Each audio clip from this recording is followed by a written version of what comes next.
Good evening, everybody, and welcome to our monthly HAVOC. My name is Tariq, and I'm going to be your host for today.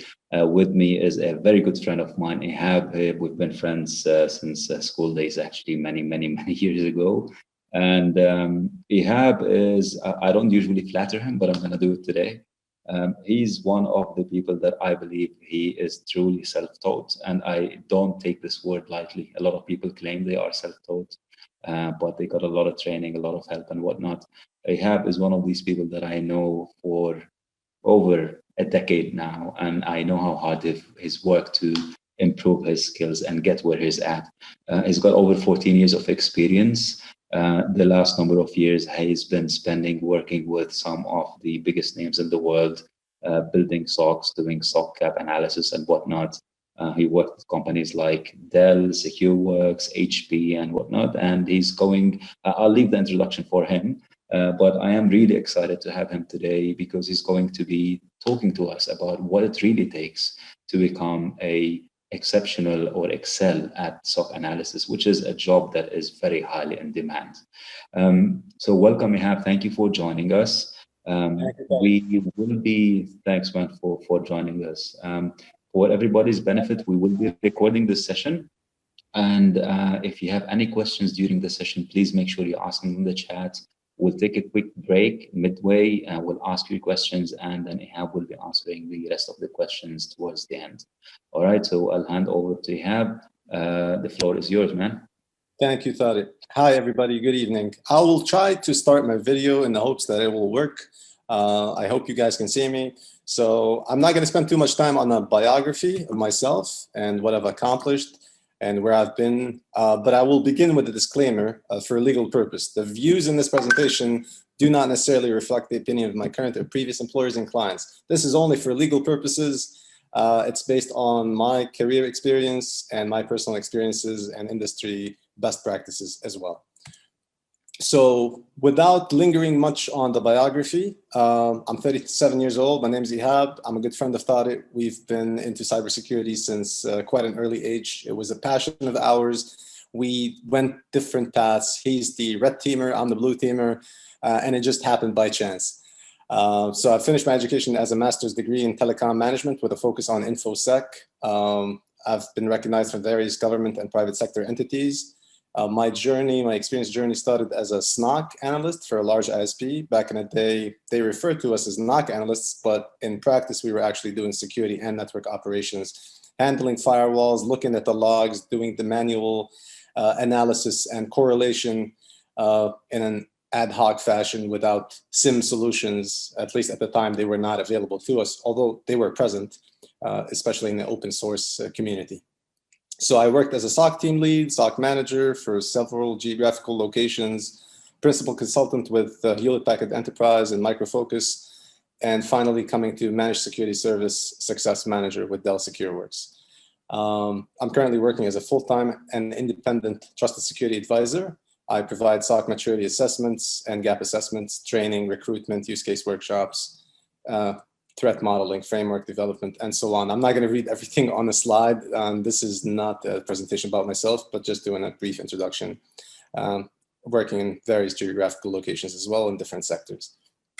Okay, without further ado, on a very high level, let me just turn off the video before it becomes an issue with the bandwidth. On a very high level, this slide illustrates what it takes for a SOC analyst, what are the fundamental skill set that should be present, and most of which are common knowledge for an IT undergrad. Coming out of an IT diploma or an IT degree, most of these fields are touched upon in various degrees of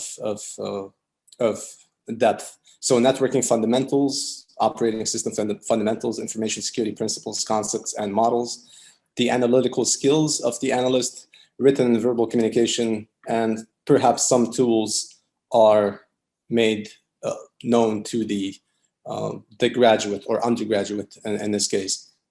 So this will set the tone for the remainder of our presentation, as we will be getting into each and every one of these fields and exploring them further. The first slide is in relation to the operating system, networking fundamentals.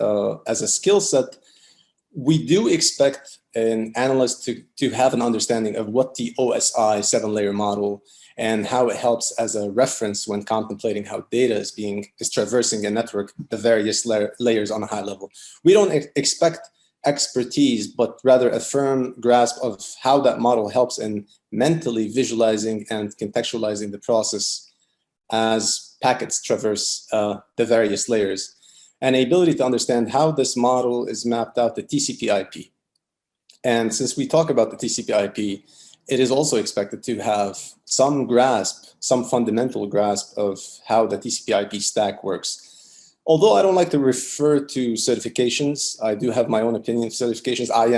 I do have my own set of certifications, but just to refer to one certification, an entry networking technician certification from Cisco is the least expected knowledge, or the kind of knowledge that is expected from an analyst in terms of networking fundamentals. The CCENT covers information such as the three-way handshake, reliable versus unreliable communication, the CRC, or the cyclical redundancy checks, and how they help and how they allow us to determine integrity, and in case packets were fiddled with and changed along the way, it can be spotted in that aspect.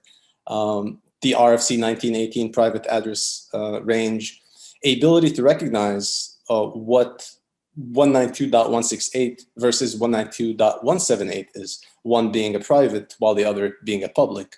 So simply by looking at a log file, it is expected that an analyst can spot that and understand the difference, the distinct difference between the fact that this one is a private one while the other one is a public one. Okay, so apologies everybody for what's happening. It looks like there's a bit of an audio issue from Ihab's side. But if you do have any questions for him, anything that you would like him to address while he goes through his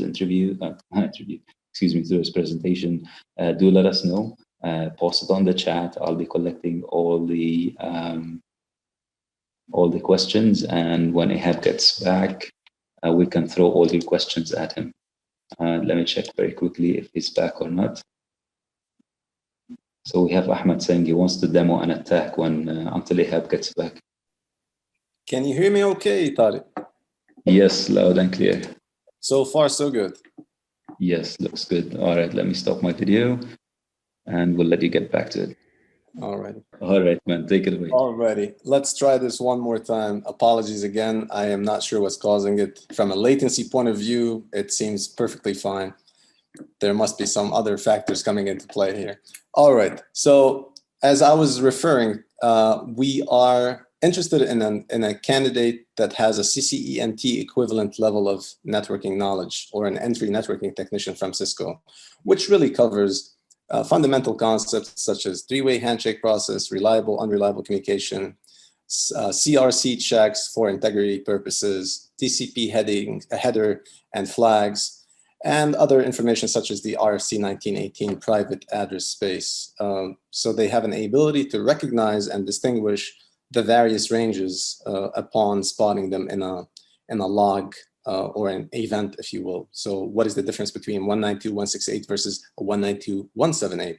178 obviously being a public range, no longer part of the private range. Same applies to 172.16 to 31.x versus 172.32.x, which would be the latter being a public range. And some understanding of some common networking technologies. What is a router? What does it do? How does it handle packets? How is it different than a switch? What is a broadcast domain? What is a collision domain? Those fundamental concepts that they cover in basic networking courses in college are some principal fundamental ideas and concepts that we would like to see an analyst already have under their belt, so to speak. Network address translation would also be part of what we're looking for. Ability to read a packet dump and understand what it helps us accomplish. What are the various flags, ability to spot a failed CRC, why is it a concern if we see fragmentation, how is fragmentation, packet fragmentation that is used to avoid detection, and IDS, intrusion detection systems, and so on.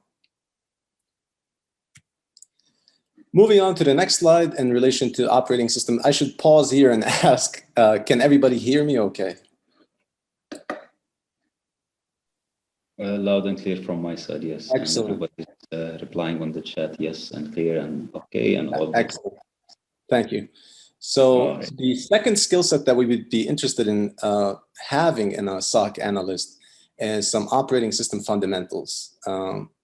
Hopefully Unix and Windows. So I put the star next because I'm referring to Unix and equivalents such as Linux, BSD, which would have the Mac OS as part of it, your favorite product, and the various stages or portions that relate to operating system fundamentals. So the boot process, the power on self-test, the BIOS, the basic input-output system, the master boot record, what the master boot records tries to find, how it loads a bootloader, different types of bootloaders, different types of kernels. We're not looking for a unicorn here. I don't want to be misunderstood. It seems like a long list for a SOC analyst to have, but we're looking for a fundamental understanding of these concepts, awareness of how these processes work, not on an architectural level, but rather on a high level with a firm understanding of how it traverses the various stages.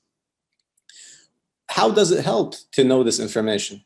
As we get into the different types of attacks, there are malware that can burrow themselves in the firmware, for example. So if we format a computer, it's still present in the firmware. There's malware that burrows itself in an MBR. So if you're not going to be deleting the MBR, it's still going to be pointing to malicious files. Same applies with the registry or its equivalent, if I can call it its equivalent, in the NICS, which would be the /etc, where all the configuration files reside. A registry would help for persistence purposes for different types of malware. Upon startup, which process gets to run on every startup or run once, for example. Another location or another module in an operating system that is present among various operating systems refers to the task scheduler. Every operating system has a way to schedule tasks. In Windows, you've got the at.exe file, which allows you to schedule tasks. Its equivalent in Linux or Unix is the cron tab. Moving on, and I hope I'm not going too fast, and if I am, please do let me know. The role-based access control, and understanding of the various users, their privileges, their permissions, how they relate to a group, and what each user is capable of doing and not doing. This will shed further light on attacks that leverage a privilege escalation. Seeing a user who's not supposed to be doing something according to the default permissions, then suddenly seeing him gain a higher level of permissions without any documented and accounted for change request should be a red flag to investigate further. In understanding of file systems, what are the common folder locations? I already mentioned one for the Unix, which is /etc, where configuration files are stored. Startup locations, again, where malware can burrow itself to start upon the operating system startup. Library file locations, or where you keep your DLL files, or their .ko equivalent in Unix, and so on. Processes and relations between the various processes, how a parent-child process is. When you have a parent spawning a child process, what is a normal behavior? Is it normal to see cmd.exe spawning a suspicious, never-before-seen process, or seeing calc or calculator spawn something else, and so on? This understanding of processes and a parent-child relationship does help in shifting your attention onto something that deviates from what is presumed the norm. Again, having an understanding of things such as checksums and hashes as it relates to these processes should also be a red flag. If checksums are known to be bad checksums, as an example, that could be another indicator. It could be considered an indicator of compromise. Last but definitely not least, having a grasp on how command line is utilized in the various operating systems. In Windows, you've got the CMD, Linux, you've got the bash, Mac OS, you've got the terminal. What type of actions can you do with these tools, and how does it help? It can expedite your work. You can utilize scripts by using these command lines. You can enumerate information that would otherwise take much longer, if not impossible, to get through a GUI or a graphical user interface. So these are some of the fundamental operating skills that we would like to see in an analyst already present, rather than trained on a job after he is recruited. Moving on to the information security principles slide, we've got the 3 fundamental information security principles that everybody is familiar with: confidentiality, integrity, and availability. There's an expectation that confidentiality and what protocols provided in transport and at rest is expected. Encryption algorithms, understanding how they work, what they accomplish, differences between symmetric and asymmetric algorithms, where we use symmetric, where we use asymmetric, how one is 1 key while the other is 2 keys. We're looking for absolute basics, fundamentals, and not some security engineer coming straight as a SOC analyst. But an understanding of these concepts is crucial for the job. So one example would be, where do we use symmetric encryption? Typically car transactions where personal information, PIIs, or personal identifiable information, needs to be protected, and where we need to have speed, symmetric encryption is utilized. Bulk data that requires encryption, such as database encryption, also would utilize symmetric encryption as well. Having an understanding between public and private keys. Again, I'm reiterating here, we're not looking for a complete in-depth expertise, but rather a fundamental grasp on these concepts and how they're applied and what algorithms and encryption algorithms utilize them. So what is the purpose of integrity and what type of protocols provided? One example we already mentioned in the networking, in the TCP/IP checksum, or CRC, the cyclical redundancy check.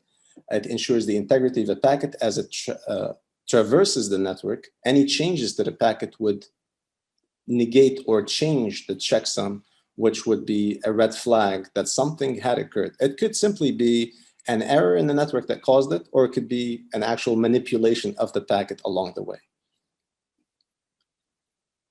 With regards to availability, it's expected that an analyst has an understanding of what type of systems can ensure a high availability, or HA. So being familiar with high availability pair systems and how they're utilized to defend against denial of service attempts, or too much traffic coming in to load balance across and reduce the amount of data that's coming into one system, or in case of one failing and the other taking over if it's a passive active. These concepts would help, although they're not viewed as a network engineer. We're not looking for a network engineer here. I know it does sound like we're looking for a unicorn, but we're not. We're just looking for a high-level grasp on these issues or topics as it relates to networking, as it relates to information security principles.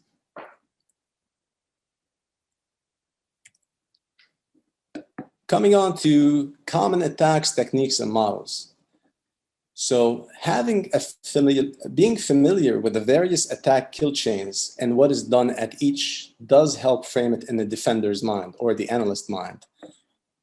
As we are aware, the 7 stages of the attack kill chain by Lockheed Martin: reconnaissance, or for example, when somebody's port scanning, that would be an active reconnaissance attempt. But an analyst should also be aware that there are passive ways to enumerate information that may not be detectable, leveraging DNS information, search engines. For example, using Google to gain further information about your website, or going to DNS servers and enumerating additional data on the various records that you have, which would shed light on what other resources are accessible that you may not be aware have been made public, but due to your DNS information, they are public. Attack delivery, the various vectors that can be used to deliver an exploit. For example, email is obviously, an email attachment would not be the only medium to deliver that. We could think of Bluetooth devices. We can think of going to a website. This investigative mindset would be useful when looking at logs and thinking outside of the box at other possibilities when you're honing in on a case as an analyst. The exploitation stage, how was the host compromised? Was there an unpatched vulnerability? Or perhaps was it a human error? Or the human was socially engineered to click on a link or open a document out of fear, out of uncertainty and doubt?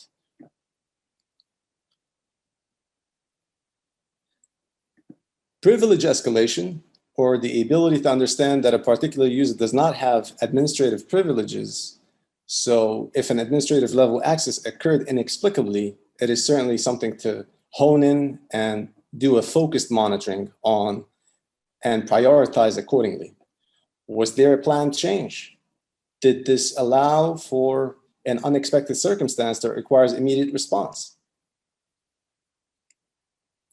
Persistence.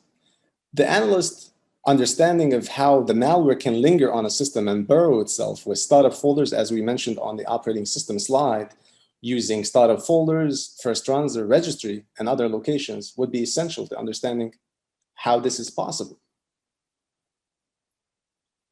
Lateral movement and pivoting. Understanding the typical flow of traffic. Hopefully, if a map is required, a network map being provided to the network analyst, would aid in understanding how workstations should be primarily communicating with servers. At workstation, communicating directly with another workstation for extended periods of time, and I'm not talking about TCP 137 announcing itself on a work group that I'm here and this is my NetBIOS name. The typical communication path should be workstations going to servers or going out to the internet and getting information from the internet coming back.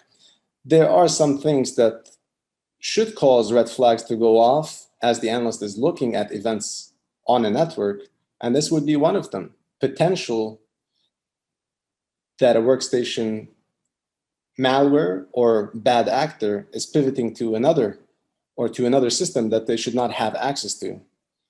This should spark an investigation or at least a closer look. So having all of these in mind would help an analyst focus in and hone in on suspicious and abnormal behavior, if we can call it that. Beaconing or command and control and data exfiltration. Recognizing when a process is making communication to never before seen IP addresses or to countries that your business does not typically have any communication with would also be another red flag to investigate.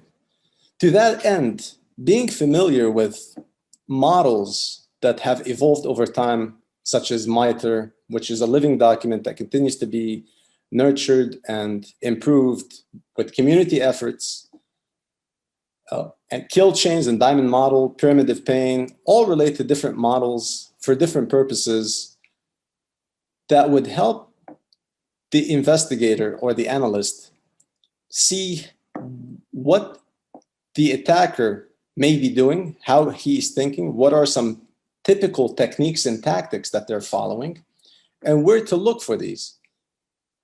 With these models, it has really simplified that process for the analyst. So being familiar with those models would aid tremendously in day-to-day operations. Ihab? Yep. So if you don't mind pausing for a second here, we have a couple of questions that came in. Please. So the first question was about the previous slide. If you could explain beaconing.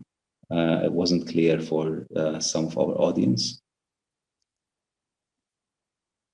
The beaconing process, or sending out, and a process that would be sending out. So beaconing really refers to a process that is trying to communicate with a C2 or a command and control server.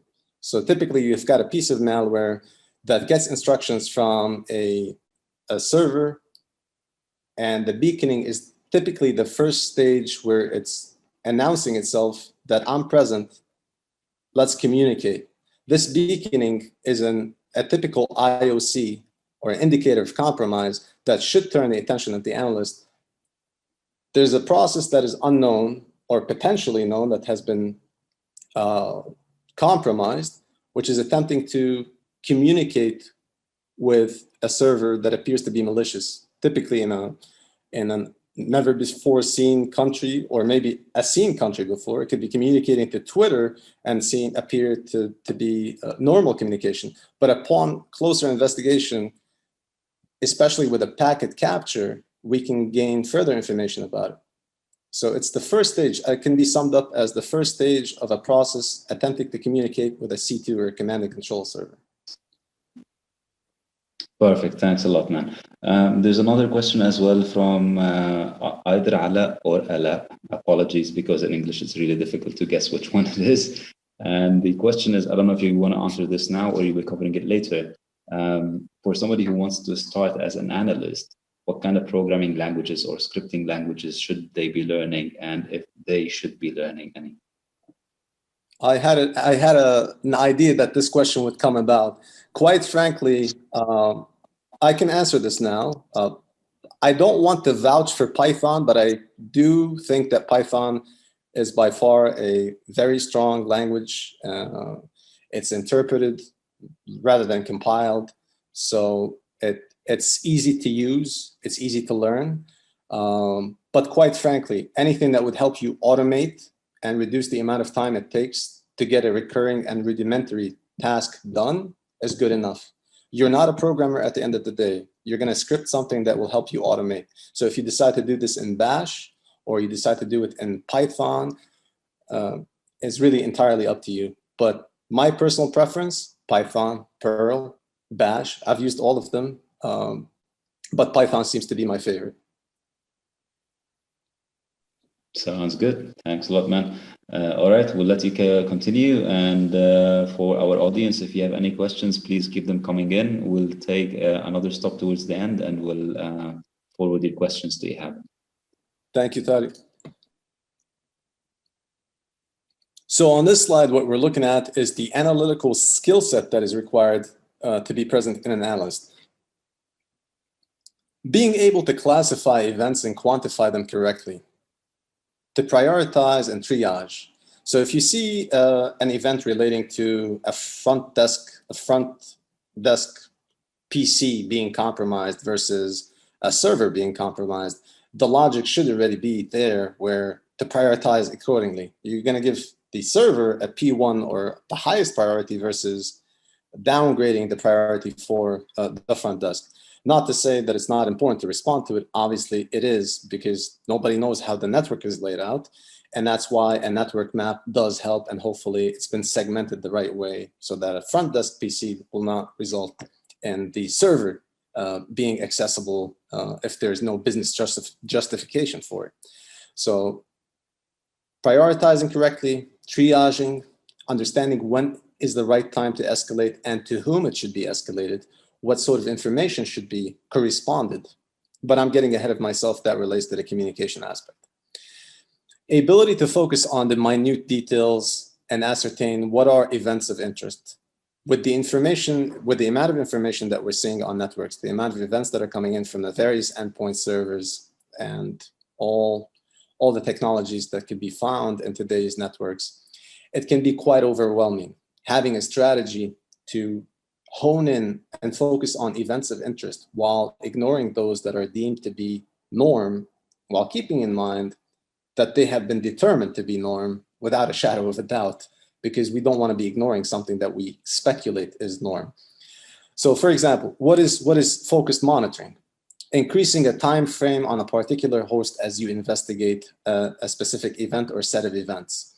I can look today what happened on that host. Was that same attacker or alleged attacker, or what I deem to be an attacker, attempting the same thing? Did that attacker or would-be attacker attempted a similar type of action against other hosts in my network? Am I able to determine if it's truly an attacker, or is it something that is false positive? Business as usual, for example, a server that we have in our environment, or a process that we have in our environment that had not been documented and we're not aware of. So having that investigative mindset, if you don't know what is causing it, focus on it. If you can't get your answers by looking at the logs, reach out to those that may have that information. For example, system admins. We are not working in a separate island by ourselves. We do rely on others as well, even though we are the analysts working in a SOC, we don't have the answers to everything. Nobody does.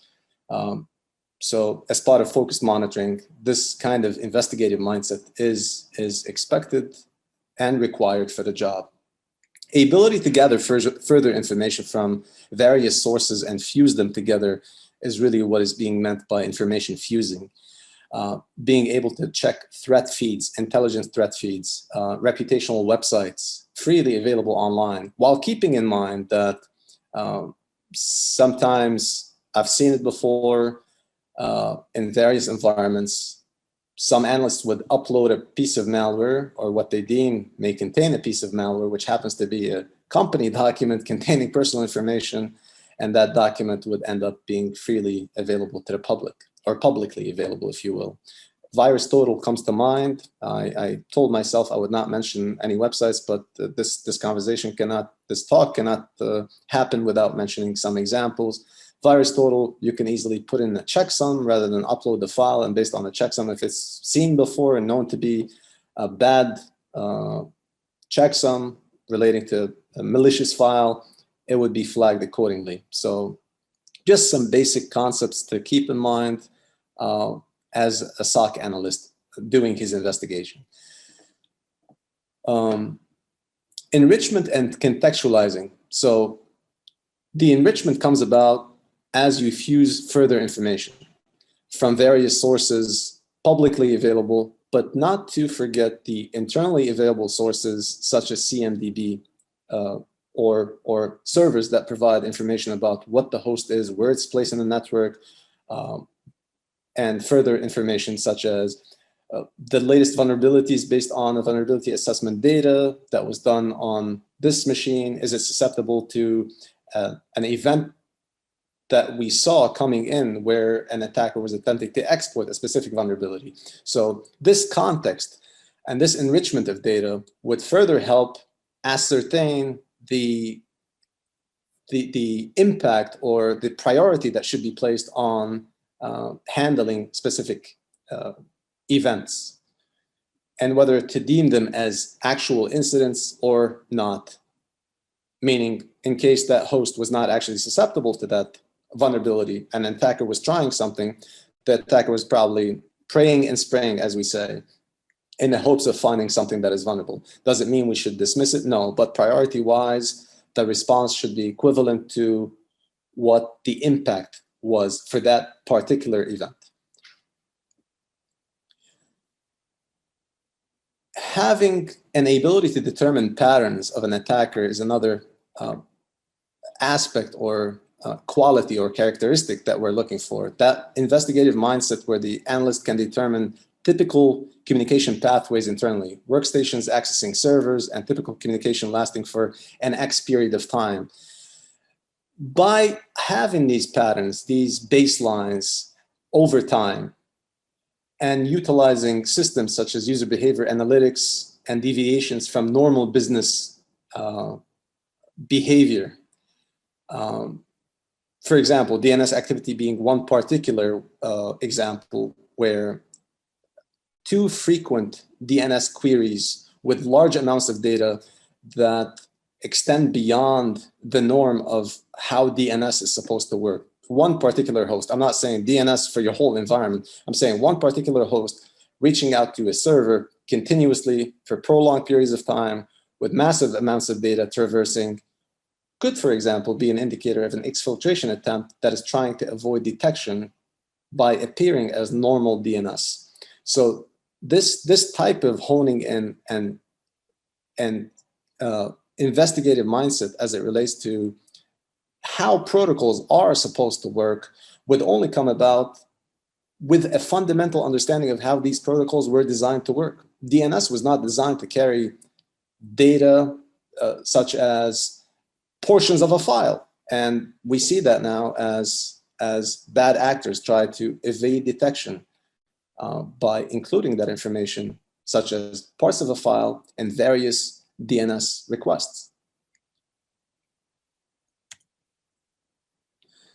From a communication point of view, it is expected that an effective and efficient communication that delivers a clear and concise message and informs with a call to action is crucial for the success of the mission. Analysts working in a SOC should be aware of their place in the organizational structure and the various teams to reach out to. Understanding the audience of each message and being able to inform in layman terms without the technical jargon.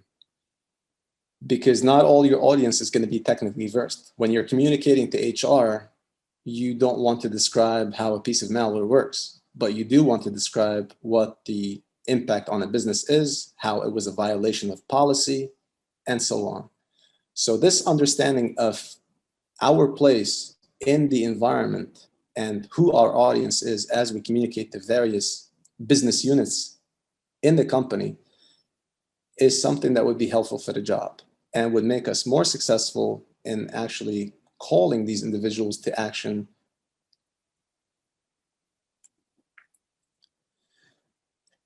Being able to share the knowledge that you gain as you go through your day-to-day operation. For example, on a weekly basis, establishing what is the most critical incident that you handled, how it was handled, and how it was resolved, what lessons we learned, document them, share them with the team through a meeting format. When you're escalating to other team members, such as L2s or L3s, if we were to think of a structured, well-defined SOC environment, this type of communication skill becomes crucial to succeeding as an analyst, to conveying the message and the criticality of the situation that you're handling. Leveraging a knowledge-based centralized wiki system that is accessible by your peers with revisioning and approvals by a SOC team leader manager is an advisable path to take. This will ensure that your very own specific your own company's specific documentation system can be referenced. So historically, you could see, previously we've seen this incident from this attacker, now he's trying something else. Had it not been captured, had these lessons not been learned, and remediation steps taken to thwart it from happening again, it would be treated as a new occurrence and a chance to learn lessons in the process would be lost. Another value that comes about from a knowledge base that is specific to your environment is, as you have new team members join, it would really expedite the process and reduce the amount of hand-holding, if you will, of newcomers on how you're going about doing what you do and what your processes and procedures are.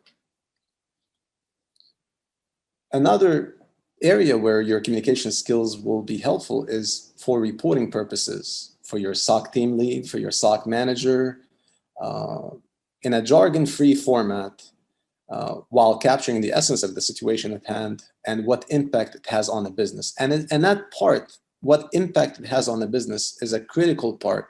We're not informing of how super we were technically, but rather what we actually helped mitigate, detect, or thwart.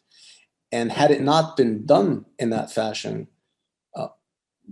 what the business would have suffered as a result. This would be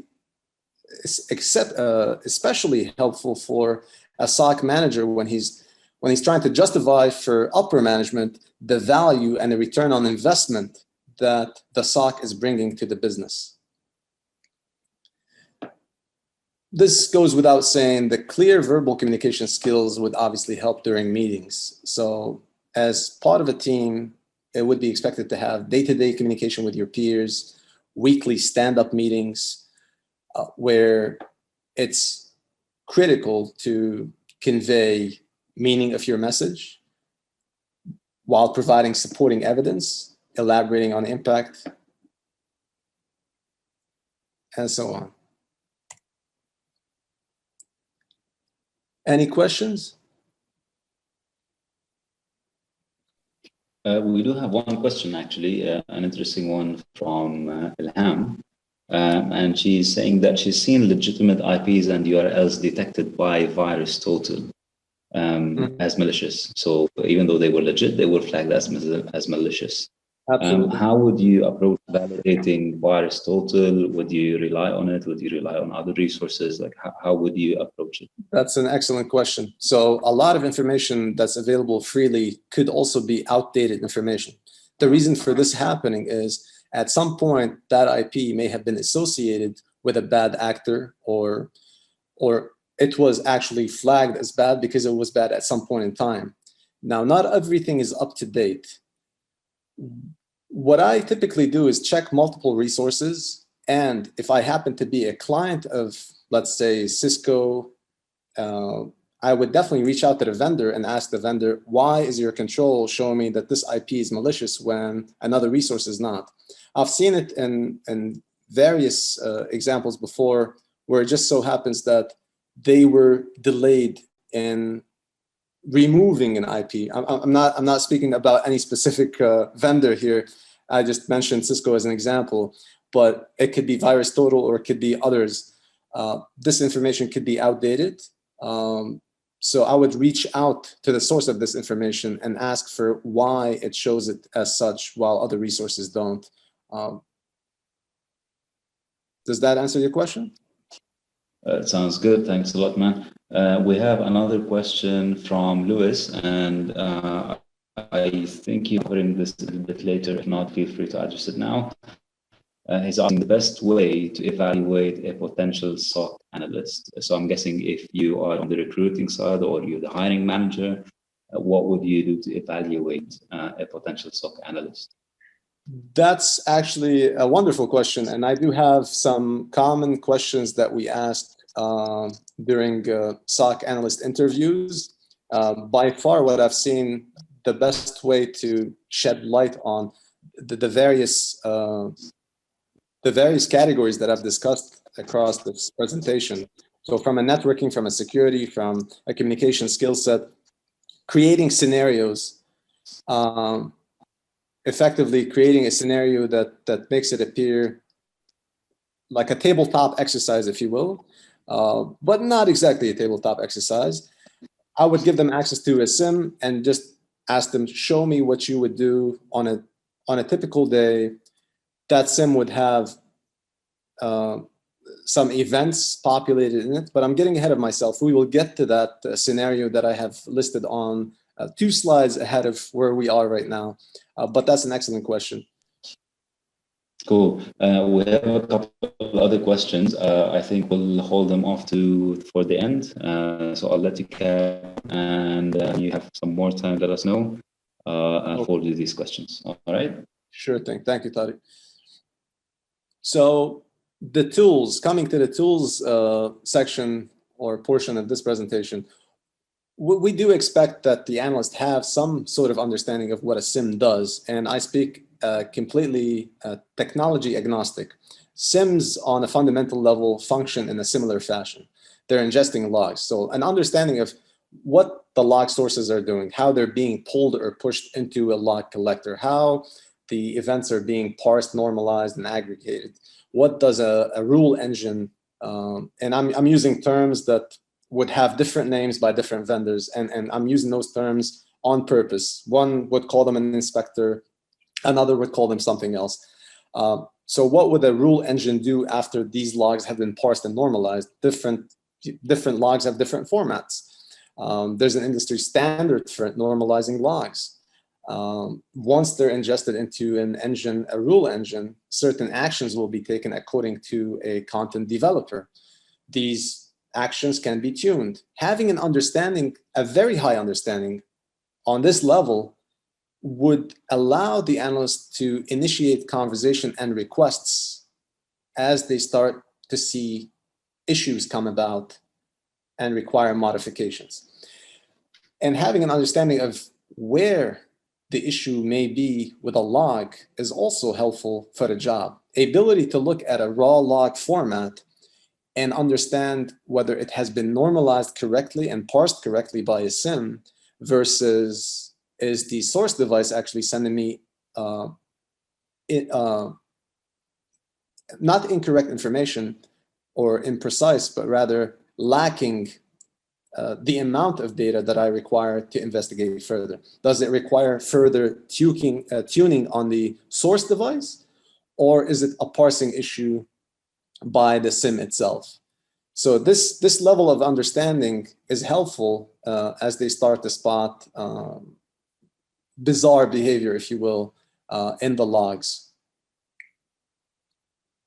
Again, basic understanding of command prompts, preferably in both Windows and Unix, along with how it helps in simplifying and expediting while automating various repetitive tasks. And this would answer the scripting question before. It's really, as long as you can automate with a language that you're comfortable with, that is good enough for an analyst, so that you can expedite work, recurring work, without dismissing anything important. And that's a key point. We're not looking to automate critical types of tasks that require in-depth analysis and investigation, but rather recurring types. Reports, for example, when you're creating a report, automating aspects of your report would be helpful. Having a specific format that you follow, so you're not recreating everything from scratch. Just some quick wins to utilize your time and manage your time more efficiently and effectively. Having some level of access to various network controls in your environment as a view only, or your ability to elicit this information for investigative purposes, such as, was this IP that is deemed to be attempting to attack or deliver something to a host in my environment, has it been blocked? Do I have a way of checking? Is it an internal tool that we have? Do I have to have command line access to the actual network device? Having access to some detonation devices to see what a piece of malware may be doing after it executes. A suspected executable or a suspected PDF folder. Do you have a test environment for this, or do you actually run it in a live environment, which is obviously not advisable one bit. I've seen in some cases live environments running, unfortunately, attempting to run malicious code, and then it later turned out somebody's testing, and it caused false positives and incidents to be created and responded to. So we're not looking for a manual reverse engineer, obviously, on an analyst level, but we are looking for somebody that can at least spot indicators of compromise, or be able to determine whether this piece of software is suspicious, has no business justification, and so on. Understanding what a checksum value is, and how it can be looked up, how it can be used to look up the reputation or the reputation of a file, or determine whether the file is malicious or not. Again, this could be like VirusTotal, but there are many other resources and other online reputation websites that can be checked for that. Here are some examples: VirusTotal, Passive Total for DNS, Cisco Talos, URL Void, Talos Reputation, and so on.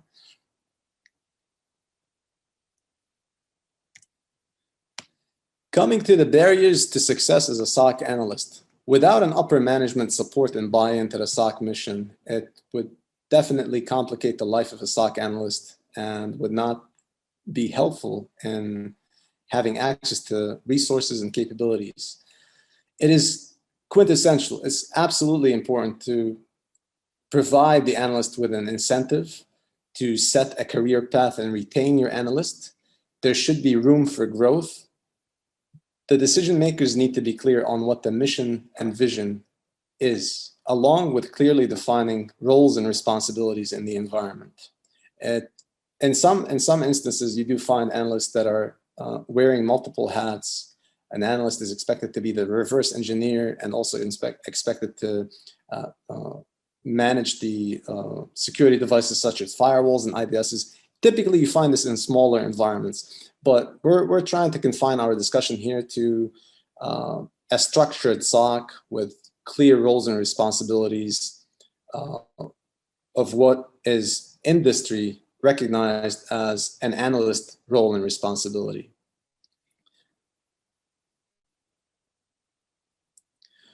So clearly defining roles and responsibilities such as L1s, L2s, and L3s, and separating them from incident responders would be another example of what is expected here.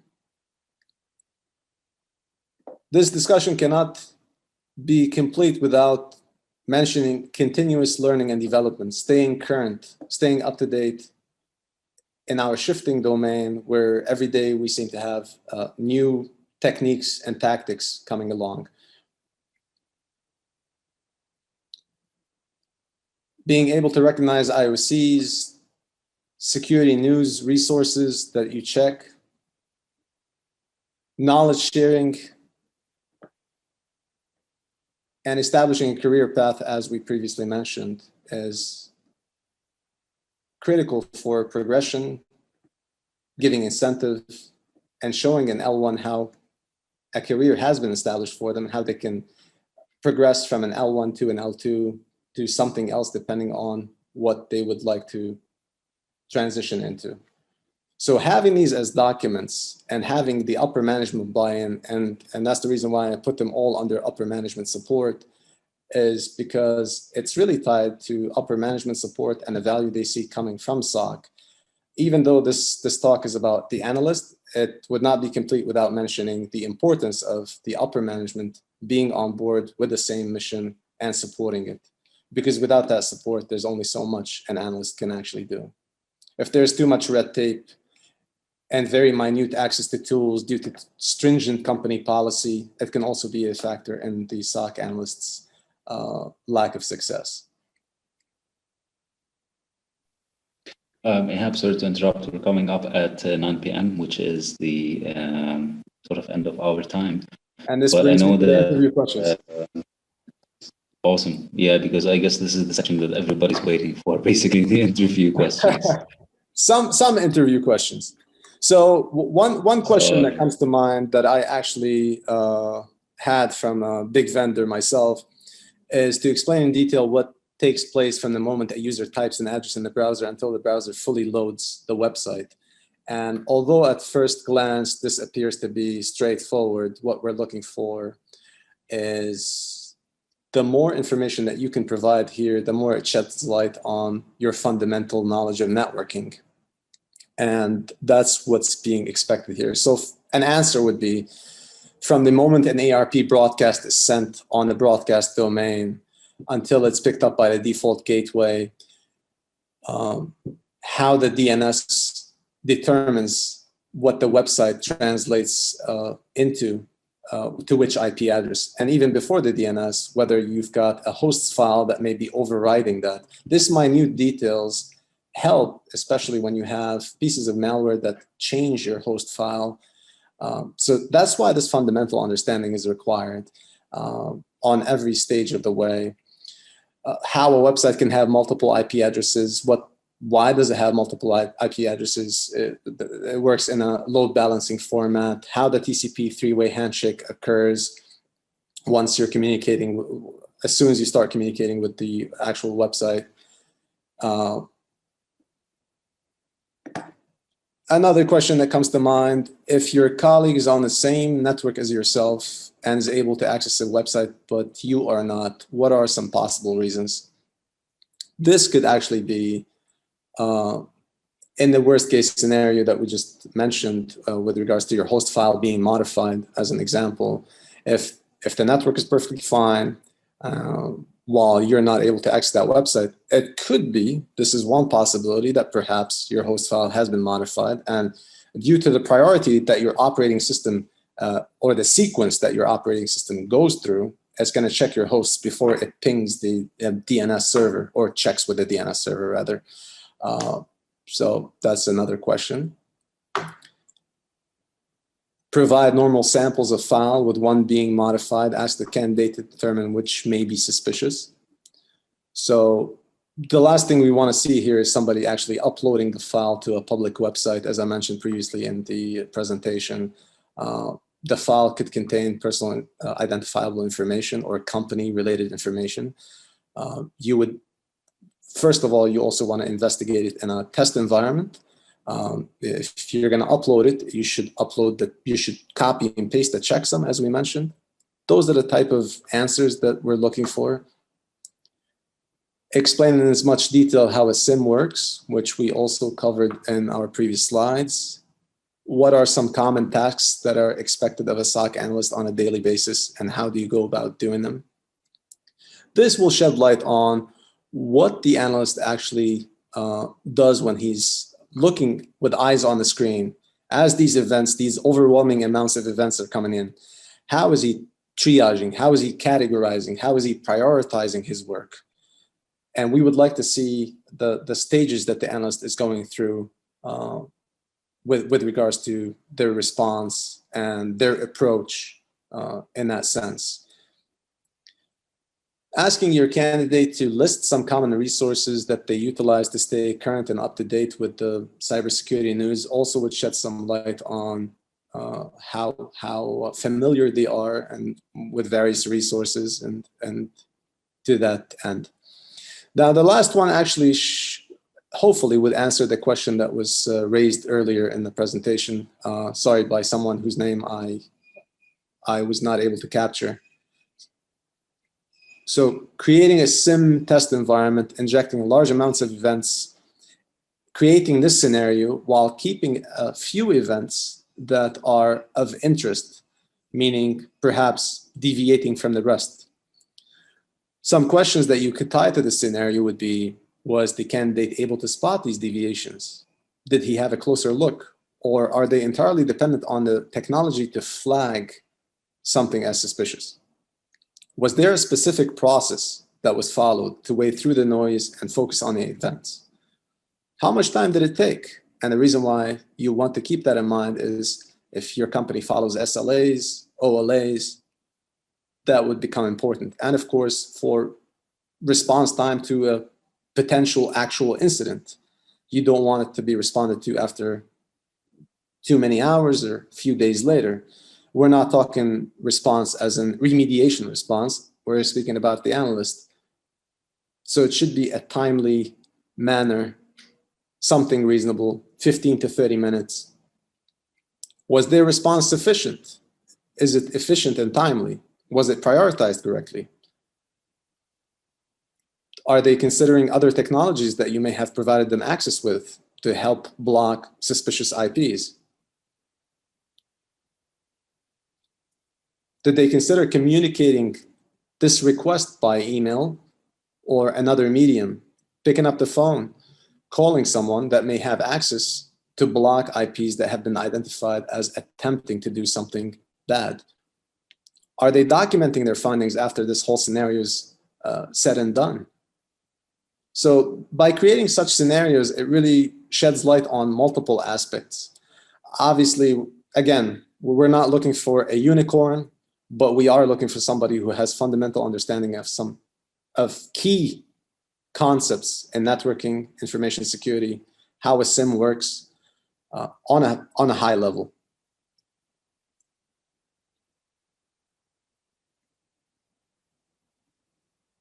Any additional questions? All right, thanks a lot, Ihab. So we have a few actually, but I'm just gonna quote a couple if we can answer them very quickly. Sure. And then we're good to wrap up. So we have an interesting question from Yasser. He's asking that a lot of the advanced attackers will be using legitimate Windows tools. Living off the land. How can we distinguish? Yes, exactly. So how can a SOC analyst distinguish between what a legitimate use of tool is and a malicious use of the tool? Excellent question. And I will not answer that as if it's an easy question, because it's certainly not an easy one. However, the more access to information an analyst has in his environment, and the more of an understanding he has of who is allowed to use certain living off the land tools with business justifiable reasons, the more it would help in determining whether something is abnormal, even though at face value it appears to be normal living off the land tools. If your environment, you've disabled cmd.exe, for example, and you see somebody able to use cmd.exe, he perhaps has found a way to circumvent this. So it should be a red flag. This is a simple example that I could think of right off the bat. But typically, you need to have a documented reasoning as to who and what is allowed in your environment, or at least somebody to reach out to if you think it's something suspicious. There are controls and technologies that would help you determine if certain living off the land tools are doing something that they're not supposed to, such as an EDR, an endpoint detection and response system.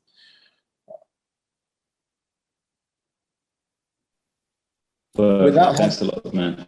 Sorry, I was just going to say, without having that additional level of visibility, visibility is key.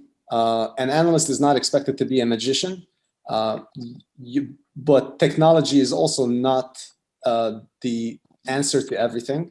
However, we are dependent on technology to provide us with that information. If your technology is not providing enough information, such as what you would get from an EDR, then there's only so much that you can do to determine whether this process that appears to be normal is actually doing something normal. For example, what comes to mind is sysmon.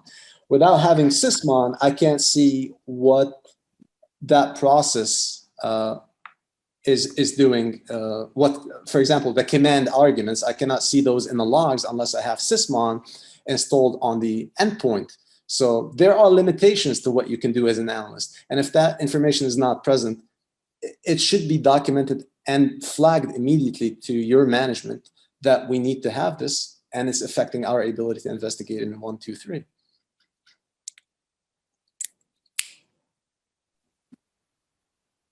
All right, thanks a lot, Ihab. I think we're gonna wrap it up here, so we don't take up any more time from everybody. I know we went a little bit over, but it's been a really enjoyable talk. I hope you enjoyed it as much as I did.